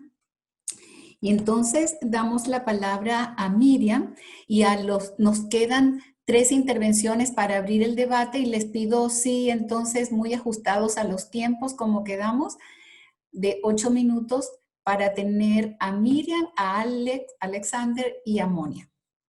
Primero Miriam. Muchas gracias, Mariela. Muy buenas tardes para todos y para todas, o buenos días, dependiendo. Quiero comenzar felicitando al profesor por este nuevo libro, a los editores y a los coautores. Realmente es una obra magnífica y hay que celebrar. Quiero también agradecer la posibilidad de tener estos minutos para hacer un comentario. Voy a tomar el tiempo ahora. Y quisiera vincular los contenidos del Ius Constitutionale Comune, del constitucionalismo transformador, al proceso constitucional que está ocurriendo en este momento en Chile. Así es que agradezco entonces doblemente la ocasión. Quiero significar, en primer término, el impacto que me produjo leer el prólogo de este libro y la referencia al profesor Eduardo Noboa Monreal, que es un autor chileno, y al profesor Norberto Bobbio, que ya todos lo han referido, significando justamente al derecho como un instrumento de transformación social, como un instrumento emancipador, como también dijo recién Flavia. He seguido sin dudas los distintos escritos sobre el ICAL y sé que tiene un objetivo transformador, y justamente esa es la íntima relación y vinculación que tiene con el constitucionalismo transformador. Esa vinculación yo creo que es evidente, pero la lectura del libro en el contexto de un proceso de cambio constitucional hace que, por ejemplo, para los chilenos y para este proceso tenga especialmente un sentido. Yo quisiera destacarlo, quisiera relevarlo, y no solamente un sentido, sino que también un afán orientador. Hoy más que nunca en países como Chile, el libro que se presenta aporta en destacar que es posible la existencia de un constitucionalismo transformador en América Latina, que busca crear un marco general para la plena realización de la democracia, del Estado de Derecho y de los derechos humanos. Cabe recordar que en Chile justamente este proceso que supone un cambio constitucional profundo tiene un origen en una crisis multidimensional, una crisis que tiene como centro justamente la exclusión social, y esta es una de las preocupaciones que el ICAL releva en toda su dimensión. la revisión del libro plantea dos sentidos del constitucionalismo transformador, o al menos así yo lo identifico, al menos en el ámbito latinoamericano. Aquel que surge de una interpretación y una aplicación sistemática y transformadora, que no sea contra la Constitución, sino que de las normas constitucionales, y en este sentido el realce de la labor jurisdiccional, tanto nacional como internacional, es justamente un aporte en el logro de esta transformación. Esa es una dimensión que identifico del constitucionalismo transformador. Pero la segunda dimensión o el segundo sentido tiene que ver con un texto constitucional transformador. Ya la forma de un nuevo texto, ya a partir de las reformas del texto, complementado por una interpretación transformadora. Quiero abordar brevemente este segundo sentido que pone de relieve el libro y relacionarnos nuevamente con el caso chileno.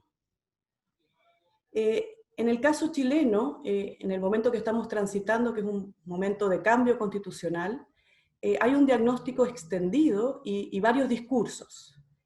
Creo que el diagnóstico extendido es que la constitución política, surgida en un régimen autoritario, requiere cambios justamente para poder hacer frente a esta demanda de cambios políticos, sociales e institucionales. El origen, insisto, de este proceso tiene que ver con una crisis multidimensional y por lo tanto se ha entendido que la posibilidad de hacer frente a esta crisis justamente tiene que ver con un proceso constituyente que dé como origen una constitución democrática, no solamente en el proceso, sino que también en los contenidos.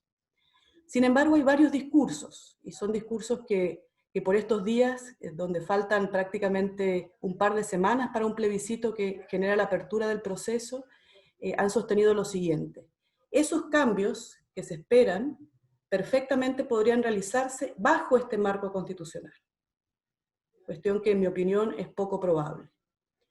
Otros sostienen como un discurso que a pesar de que hayan cambios constitucionales, esto no producirá cambios en la vida de las personas. Y es fuertemente una de las posiciones que se plantea de cara al plebiscito. Y el tercer discurso con el que yo me siento identificada, y creo que justamente es el discurso del ICAL, es que aquel que plantea que la Constitución va a permitir cambios sociales, cambios políticos en el corto y mediano plazo.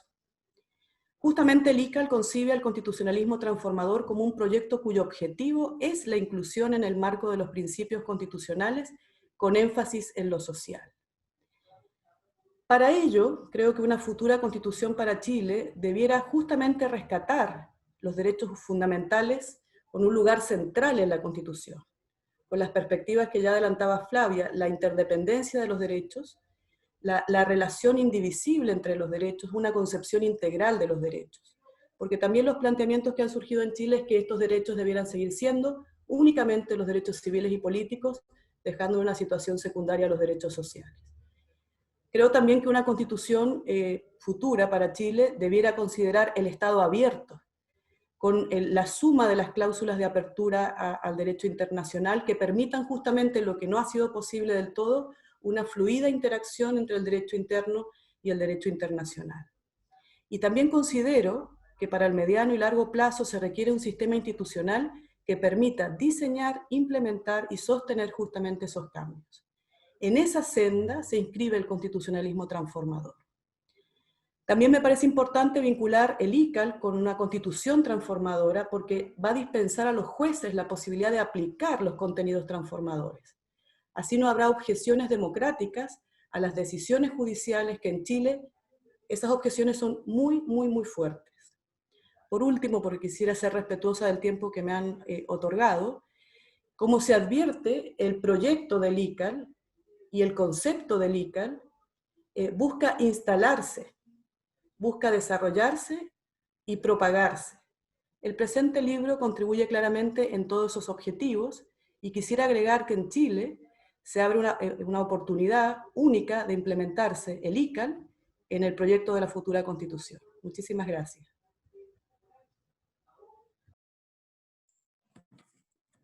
Gracias, Miriam. Así creemos y ojalá que así sea y estaremos muy atentos. Y ahora Alexander Eisenstadt, de Guatemala. Muchas gracias. Saludos desde Centroamérica. parte de esta nación latinoamericana dividida, las partes de las cuales me parece este esfuerzo persigue de alguna forma identificar y aprovechar esos elementos comunes. Aprovecho el espacio para enviarles mis mejores deseos de salud a ustedes y a sus familiares durante esta pandemia mundial. Agradezco también la oportunidad de comentar muy brevemente este tema con expertos tan distinguidos. Es poco lo que yo puedo agregar ante tan destacadas voces, pero me parece que parte del esfuerzo y de la esencia del ius constitucional común consiste también en reconocer la legitimidad de voces de distintos sectores. Y por lo tanto, envío esta voz desde el centro de América. Felicidades por el lanzamiento del libro, que tuve la oportunidad de ver en su versión electrónica, como parte de estos beneficios que genera la tecnología. Disfruto que el ius constitucional común no solo es un enfoque de estudio para la transformación social, sino que también es un espacio. Es una oportunidad para que algunos aislados en comunidades académicas como la mía, devastada por la persecución política de la guerra, como muchas otras regiones, y que los nietos de esas generaciones luchamos desde los escombros para reconstruir, podamos participar por estas vías. Devastada una comunidad como en otros países de Latinoamérica, que en alguna medida, en mayor o menor medida han podido recuperar, pero de importante tradición. La Corte Centroamericana de Justicia de inicios de 1900 fue el primer tribunal internacional en la historia. Las fotos de los magistrados adornan el lobby de la Corte Interamericana de Derechos Humanos en San José, y cuya desaparición fue un buen ejemplo de cuando los esfuerzos bien intencionados no toman en cuenta las realidades del poder y la autoridad. Libros de cuya historia encontré en la biblioteca en Heidelberg del Max Planck durante una estancia de investigación por la cual estaré eternamente agradecido. Yo como nieto de quienes huyeron del Holocausto hacia un nuevo mundo, ciertamente no puedo ignorar la relación entre el poder y del derecho como instrumento del poder. Aplaudo este esfuerzo liderado por el profesor Bogdandi, el Max Planck, Mariela y otros. Creo que en ellos ha encontrado su mejor casa, de quienes envío un fraternal abrazo. Agradezco también que no se sienten cómodamente desde Heidelberg, que es un oasis de intelectualidad para disfrutar en esa comodidad, sino que persigan transformar cambios basados en verdadera empatía en sitios menos afortunados. La eliminación de la línea antes tan firmemente marcada entre el derecho constitucional e internacional y que ahora en muchos espacios es distinguible, genera una excelente oportunidad para el avance de esfuerzos comunes para la transformación social desde los derechos.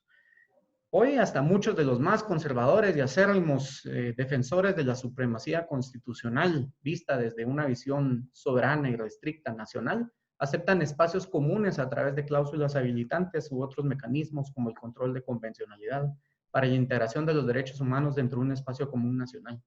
Este cambio ha creado un cisma radical que si bien en otros países tiene década, en el mío tiene apenas 8 años, desde la sentencia de 1822-2011 de la Corte de Constitucionalidad, que se inspira precisamente en un espacio común. Cambio radical que abre la oportunidad para que existan estos nuevos esfuerzos que no existían cuando yo fui a la Facultad de Derecho. Usando la Convención Americana como una promesa de una región, no solo un país extento de temor y de miseria, para hacer referencia al preámbulo de la Convención Americana, y para hacer referencia a la empatía necesaria en estos estudios, como mencionó la profesora Plovesan. Esfuerzos comunes respecto a la desigualdad. Ahora desde el COVID, como mencionó el profesor Pedro Salazar, presenta una excelente oportunidad para utilizar la desigualdad como elemento de igualdad en la región latinoamericana. El enfoque de la desigualdad como enfoque igualador común. Esa transformación regional y multinivel me parece que es parte de la promesa de la convención. Lamentablemente para muchos, al intentar cobrar esa promesa, han recibido una nota marcada fondos insuficientes, haciendo referencia a la analogía de Martin Luther King en su famoso discurso de I Have a Dream. El ius constitucional comune me parece que destaca que el Banco de la Transformación Social desde lo público sí tiene fondos y que requiere un esfuerzo común para cobrarlos. Este libro y el ICA en general me recuerda a la Carta desde Jamaica de Simón Bolívar, donde declaraba la necesidad de formar en el Nuevo Mundo una sola nación basada en un idioma común, historia y costumbres. El profesor Bogdandy y quienes participan en el libro toman esta idea, pero no desde la retórica o el sentimentalismo vacío o patriótico, sino que hace una declaración similar apelando al estudio serio, a la creación del derecho desde espacios judiciales, no desde la imposición, sino desde el convencimiento, junto con la razón, basada en un interés común en hacer valer derechos, y para lograr la construcción de la legitimidad desde el derecho público. Para mí lo más importante es que es un enfoque de arriba hacia abajo que toma en cuenta a todos los actores. Tomando en cuenta la limitación del tiempo, me parece importante destacar su relación con el punto de vista de los derechos humanos para realizar transformaciones prácticas. ¿Y quién mejor que el profesor Bogdandy para presentarnos este libro ahora en este esfuerzo global? Muchas gracias. Gracias, Alex, por un comentario desde el centro. Y ahora nos vamos al sur. Monia, tus comentarios para luego recoger algunas preguntas y también, bueno, después del comentario de Monia, el profesor podría hacer algunos comentarios y abrimos también el debate para escuchar opiniones de los que están asistiendo. Muy bien. Buenos días, buenas tardes a todos. Un gusto poder participar de un momento tan significativo para todos nosotros que estamos involucrados con ese proyecto del constitucionalismo transformador. Y felicitaciones al profesor Bogdandy por su obra, por su publicación, por su esfuerzo. Y yo diría que para finalizar lo que se ha planteado acá, solo por el histórico del Instituto Max Planck o por el histórico del profesor Bogdandy, por su trayectoria como investigador, la lectura del texto de la obra ya sería una obligación, ya sería obligatoria. Pero como suele ser propio de los autores que son referencia para generaciones de investigadores por todo el mundo, creo que la calidad de los contenidos, de las ideas que desarrolla, hablan por sí solas y tornan la lectura obligatoria desde el punto de vista de las ideas y del contenido.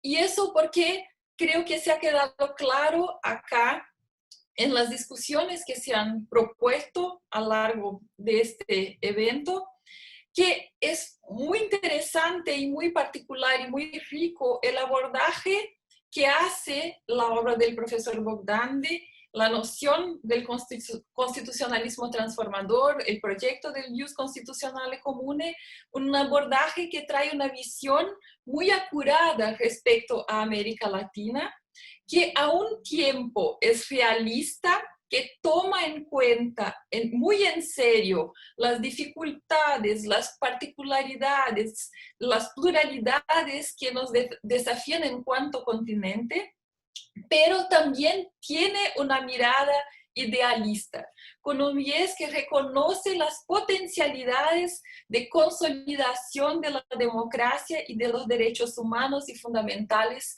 en América Latina. Y creo que este momento de instabilidad que vive América Latina en este momento exige esa doble mirada. Una mirada que se asiente de los problemas de la realidad, pero que también nos permita una mirada hacia el futuro, con una esperanza, con desconfianza, muy atentos, muy vigilantes, pero con confianza en que se pueda mejorar y cambiar las cosas para lo que sea mejor. Y la idea del constitucionalismo transformador asociado al Ius Constitucionale es muy estratégica, esencial para cumplir con esa tarea de transformación, porque crea las bases teóricas necesarias para esa transformación, para este cambio. Entonces, creo que este libro hace parte de lo que se podría llamar de una teoría general que se está buscando construir a partir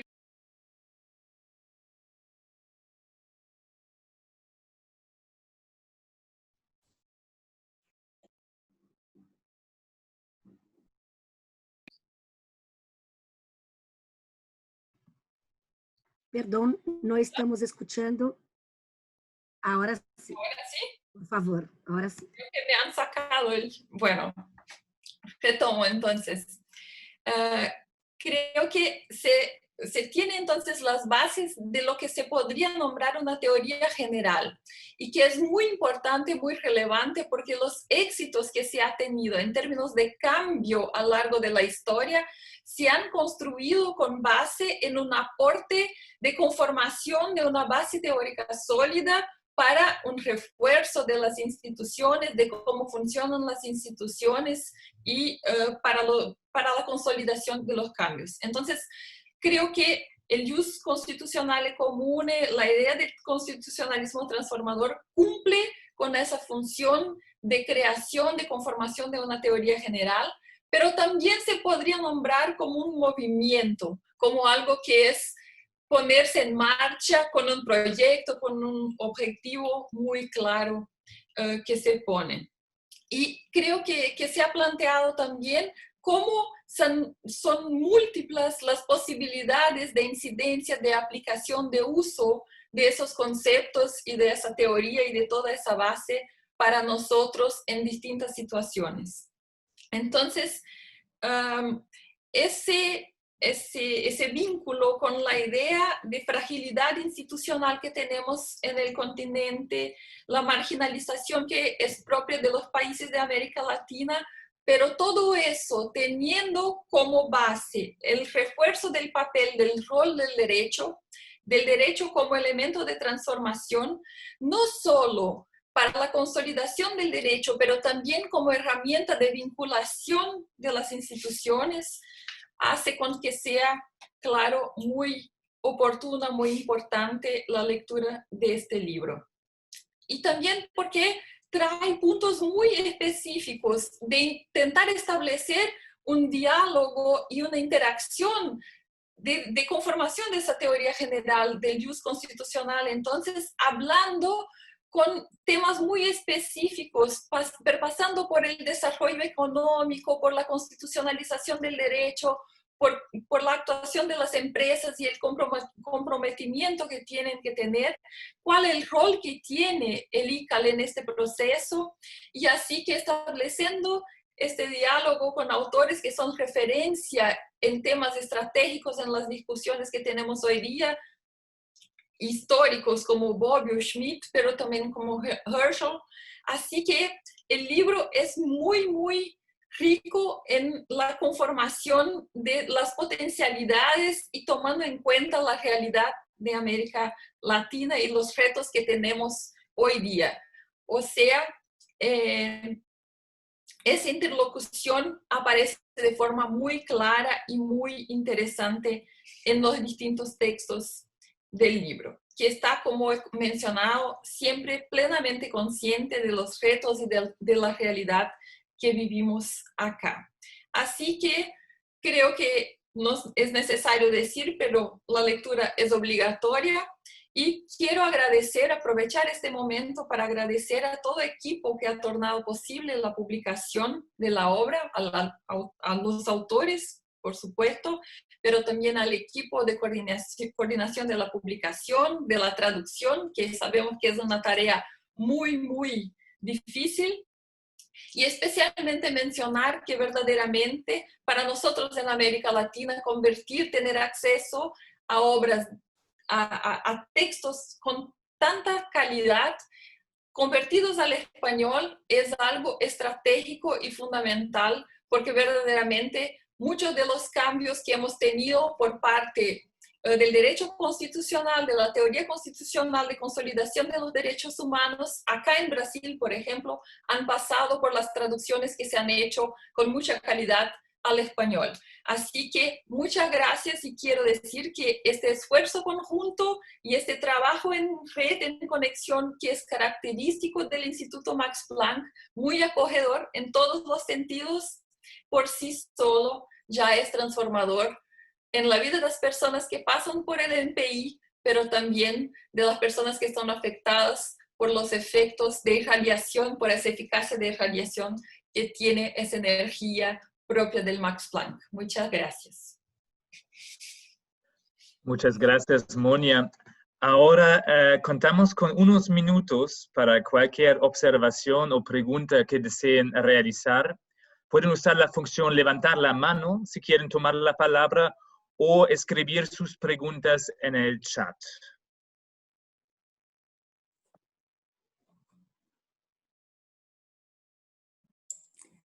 Profesor, usted podría ir tomando una postura si nos están enviando las preguntas, ¿verdad, Franz? Mientras esperamos. Ajá.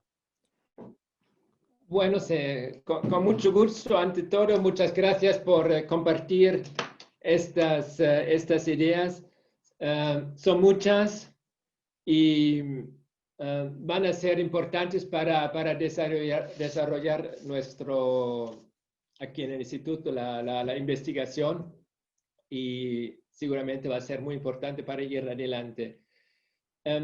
Quiero a este punto subrayar cómo yo veo mi rol, mi papel. Y es un papel muy limitado. Porque soy alemán, estoy aquí en Heidelberg, y desde aquí de Heidelberg seguramente no estamos por hacer propuestas como desarrollar América Latina, ¿no? Sería totalmente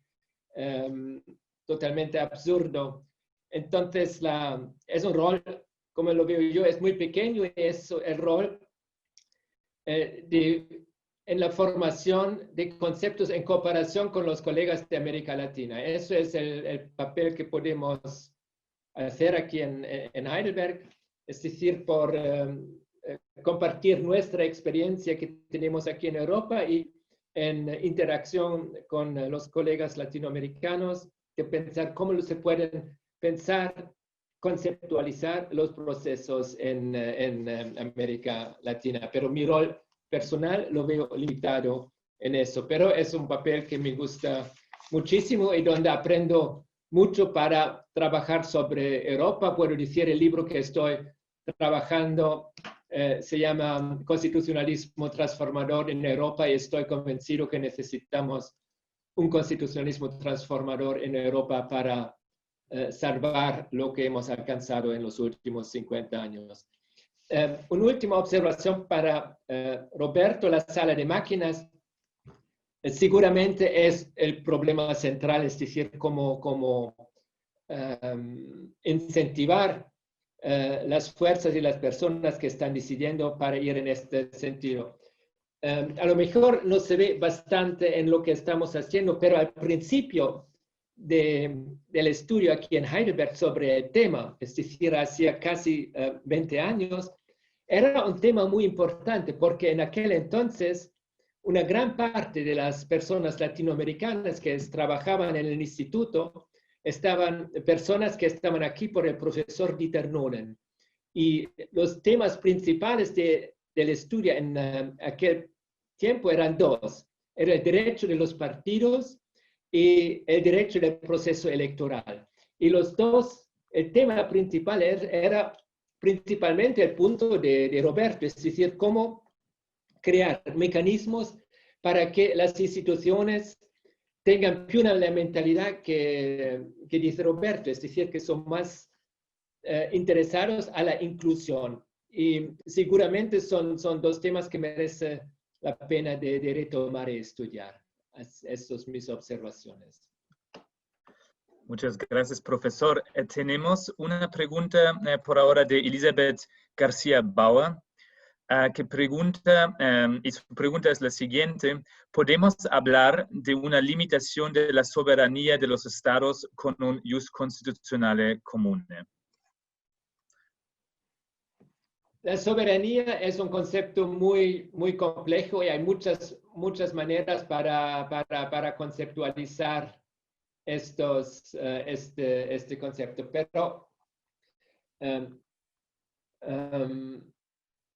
pero sí hay una limitación en el sentido tradicional del concepto, es decir, cuando se entiende soberanía en el sentido que los gobiernos y el Estado pueden hacer lo que quiera, entonces sí tenemos una limitación de la soberanía en este sentido. Pero al mismo tiempo se puede entender que el ius constitucional ayuda a la soberanía de los estados, porque la soberanía no es un fin último, pero es un instrumento para alcanzar algo. Entonces, para que quiera alcanzar la soberanía, quiera alcanzar la realización de los proyectos constitucionales. Y si entendemos soberanía en este sentido, entonces el jus comune y sobre todo la Convención Americana de Derechos Humanos es una contribución para alcanzar lo que es el sentido de la soberanía de los estados. Estoy viendo que Flavia tiene una observación o una pregunta. Por favor, Muchas Flavia. gracias, Franz. No, solamente porque en nuestro trabajo en la comisión, este es un tema. Yo pienso que un argumento bueno y fuerte es que los estados, en el libre y pleno ejercicio de su soberanía, firman, ratifican los tratados, como la Convención Americana de Derechos Humanos, la Convención Interamericana para erradicar la violencia contra las mujeres, porque todo el mandato en el sistema interamericano, ¿no?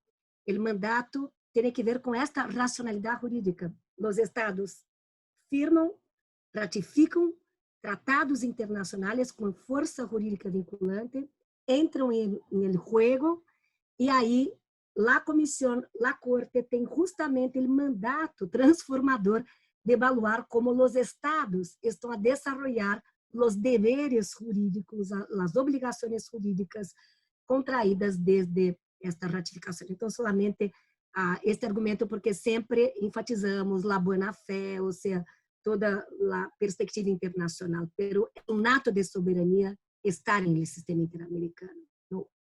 A participar del sistema interamericano y cumplir los fallos de la Corte y cumplir las recomendaciones de la Comisión. Muchas gracias. Muchas gracias, Flavia. Tenemos una intervención de Fernando Lugo, por favor.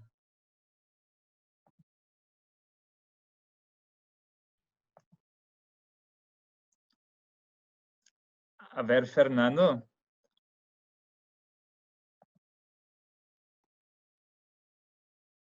Sí, bueno, ¿sí se escucha?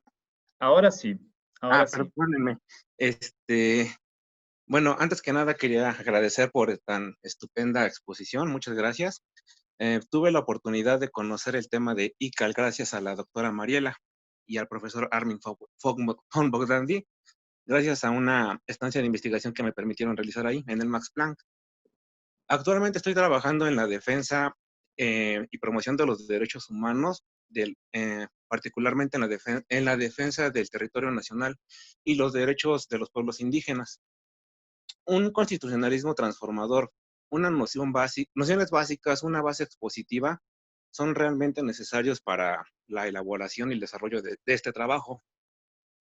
Es realmente fascinante y muy necesario toda esta base expositiva que se postula dentro de ICAL. Realmente, como promotor de derechos humanos, necesitamos una unificación de criterios, incluso recurrir a una institucionalización de la razón a través de derechos humanos, y más que nada enfocado en los comunes denominadores que tenemos los integrantes de América Latina. Casi no me gusta usar el término del sur global o el norte global porque en esto de la defensa de los derechos humanos nos enseñan que tenemos que tener un concepto de igualdad, tratar de ajustar los parámetros tanto del norte como del sur en pos de una igualdad y trabajar sobre esos conceptos universales. Realmente leí el libro y me encantó. Siempre, de hecho, yo le comentaba a la doctora Mariela que yo estaba enfocado en materia fiscal, nada que ver con derechos humanos, pero gracias a esta experiencia que tuve, y como escribió bien el profesor Armin von Bogdandy en alguna ocasión, si buscamos razones para que esto no funcione, las vamos a encontrar, pero si buscamos razones para que funcione, por supuesto que las vamos a encontrar. Muchas gracias y realmente agradezco esta oportunidad y estos foros que comparte la UNAM. Muchas gracias. Gracias, Fernando. Y si me permite, profesor, voy a agregar otra pregunta que nos viene por el chat de Sandro Gorski. Y él justamente pregunta lo siguiente: me gustaría oírlos sobre el uso de la margen de apreciación en el sistema interamericano. En estos tiempos de pandemia, la idea de soberanía absoluta es de nuevo una cuestión planteada por algunos países en la región.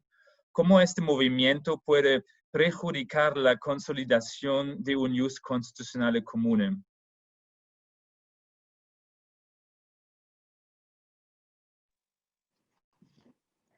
Bien, pregunta muy difícil, porque el tema del margen de apreciación es un tema muy complejo.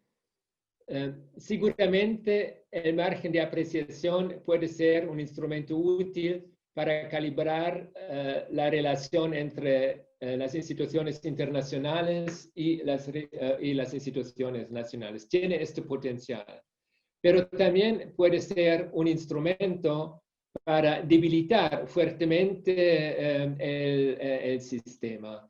Y a mí me parece que en América Latina el concepto margen de apreciación es sobre todo un instrumento y casi se puede decir un arma en la lucha si el sistema puede tener un impacto y sobre todo un impacto transformador, o si más bien se quiere un sistema que es muy débil, que está limitado a discutir y decidir casos aislados, que pero no tenga un impacto sistémico. A mí me parece que el concepto de margen de apreciación hoy en día en el sistema interamericano tiene esta función.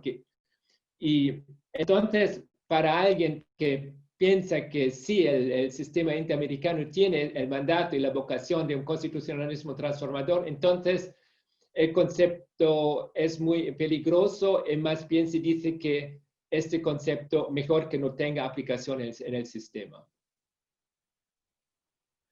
Muchas gracias, profesor. Por ahora no veo más preguntas ni en el chat ni de otro modo, así que cedo la palabra a Mariela Morales para la clausura del evento. No, yo preferiría que lo haga el autor del libro que nos ha convocado al debate, así que, profesor, una palabra final, pero sí agradecerles en nombre de toda la red del ICAL, a quienes nos acompañaron, también a Francia, a Pedro por apoyarnos, a Rogelio que siempre está del otro lado llevando este mensaje a muchos otros que no están conectados por aquí, y creo que el cierre tiene que ser del autor. Pues con mucho gusto. Por una parte estoy muy contento que hay más de 100 personas a seguir esta discusión. Pero en la otra forma estoy muy triste, porque es un libro tan bonito, entonces sería el momento de tener un brindis, de tener una copa de champán y estar bien juntos a charlar, y después irnos a una cena bonita, muy buena, porque de verdad estoy muy feliz, muy contento, muy orgulloso que hay este libro bonito. Entonces, de no poder ir con ustedes a tomar una copa, de verdad, es muy triste. Espero que muchos de ustedes pronto vuelvan o pasen por el Max Planck, que tenemos la posibilidad para tomar una copa, un café o algo. Pues muchas gracias por su atención y que nos veamos pronto y que se mantengan en buena forma y salud.